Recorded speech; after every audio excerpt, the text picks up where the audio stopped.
Hi guys, পুষ্পিতার mini ব্লগে সবাইকে স্বাগত। তো আজকে আমি সকাল সকাল স্নান খাওয়া করে বেরিয়ে পড়লাম।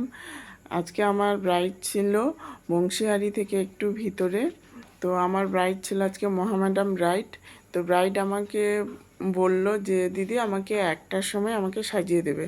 তা আমি 10টার সময় রেডি হয়ে বাড়ি থেকে বেরিয়ে পড়লাম। প্রচণ্ড গরম ছিল সেদিন, কি বলবো, গরমে মানে অস্বস্তি বোধ করছিলাম। তবু আমাদের কাজ, আমাদেরকে যেতেই হবে এই গরমে। তো বাড়ির সামনে টোটো চলে এসেছে। তো আমি টোটোতে উঠে বাস স্ট্যান্ডের দিকে রওনা দিলাম।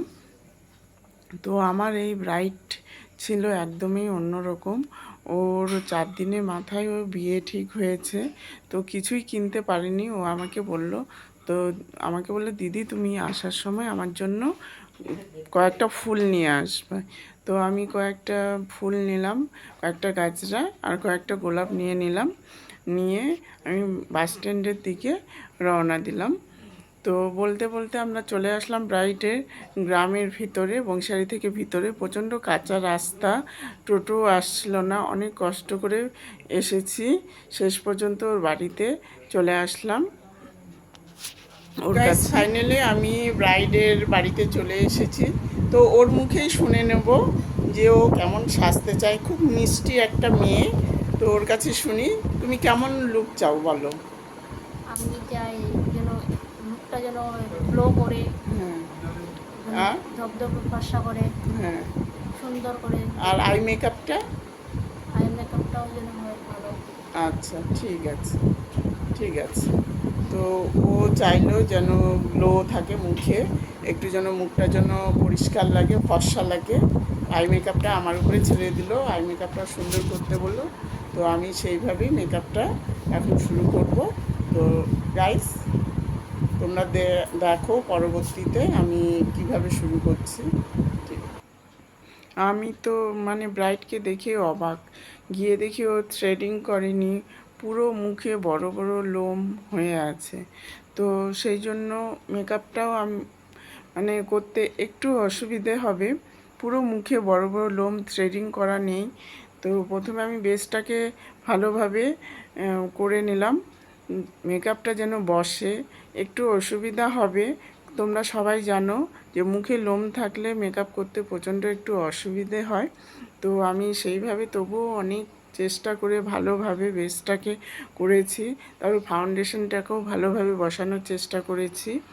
তো গাইজ, আমার কাজ যদি তোমাদের ভালো লেগে থাকে অবশ্যই আমার চ্যানেলে সাবস্ক্রাইব করবে, লাইক করবে, কমেন্ট করবে, শেয়ার করবে। আর অবশ্যই আমাকে কমেন্টে জানাবে যে কেমন হয়েছে, আমার হাতের কাজ তোমাদের কেমন লেগেছে, অবশ্যই আমাকে জানাবে। তো আমি এইভাবে করে ফাউন্ডেশন ভালোভাবে বসিয়ে নিলাম। প্রচণ্ড গরমে আমিও প্রচণ্ড ঘেমে যাচ্ছিলাম। একটা সিলিং ফ্যানের মধ্যে কাজ করতে হয়েছিল, ব্রাইডও ঘামছিল। কি করব, কোনো উপায় নেই, এত গরম ছিল। তো তবুও আমি ওর মেকআপটাকে রক্ষা করার জন্য অনেক চেষ্টা করেছি। বেসটাকে ভালোভাবে প্রিপেয়ারিং করে ওর মেকআপটাকে বসানোর চেষ্টা করছি, কারণ মুখে প্রচণ্ড লোম ছিল। এরপর আমি সেটিং পাউডার ভালোভাবে বসিয়ে দিলাম। সেটিং পাউডারটা ভালোভাবে না বসালে এই গরমে প্রচণ্ড মেকআপ গলতে শুরু করবে। আর সেটিং পাউডারটা যদি ঠিকভাবে না বসাও তো মেকআপটা একদমই বাজে লাগবে দেখতে। তারপর আমি ব্লাশ আর হাইলাইট সব কিছু দিয়ে দিলাম।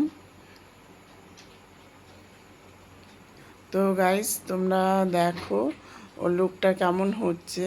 প্রচণ্ড লোম ছিল মুখের মধ্যে, থ্রেডিংও ছিল না। আমি চেষ্টা করেছি যে মেকআপটা ভালোভাবে বসানোর জন্য। তারপর লিপস্টিক লাগিয়ে দিলাম। ও বলেছিল দিদি আমাকে লিপস্টিকটা একটু লাল কালারের লাগাবে, বা মেরুন, একটু মেরুন বা লাল দুটো মিক্সড করে আমি লাগিয়েছি লিপস্টিকটা। তো ওর কিছুই কেনা ছিল না, তোমরা সবাই জানো ওদের বিয়েতে ছেলের বাড়ি থেকেই সব কিছু আসে, শাড়ি থেকে শুরু করে গয়না থেকে শুরু করে সব কিছু আসে। তো ও বলেছিল দিদি আমার কাছে একটা লেহেঙ্গা আছে, আমাকে ওটা দিয়ে সাজিয়ে দাও। তো ওটা পরেই ও বসেছিল।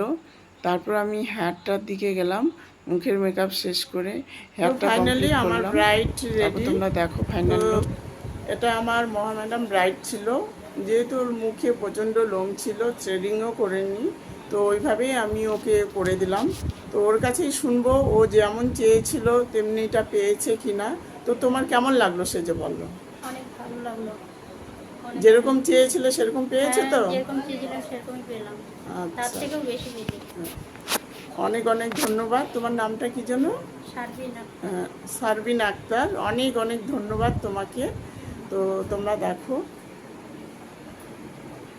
যেটা ছিল ওকে সেটা দিয়ে সাজিয়েছি। ও কোনো বাজার করতে পারেনি, 5 দিনে ওর বিয়ে ঠিক হয়েছে। যেটা ওর হাতের কাছে ছিল, বাড়িতে ছিল, সেটা দিয়ে ওকে সাজিয়ে দিলাম। তো তোমরা দেখে নাও। চোখটা একটু ক্লোজ করো, বন্ধ করো, বন্ধ করো।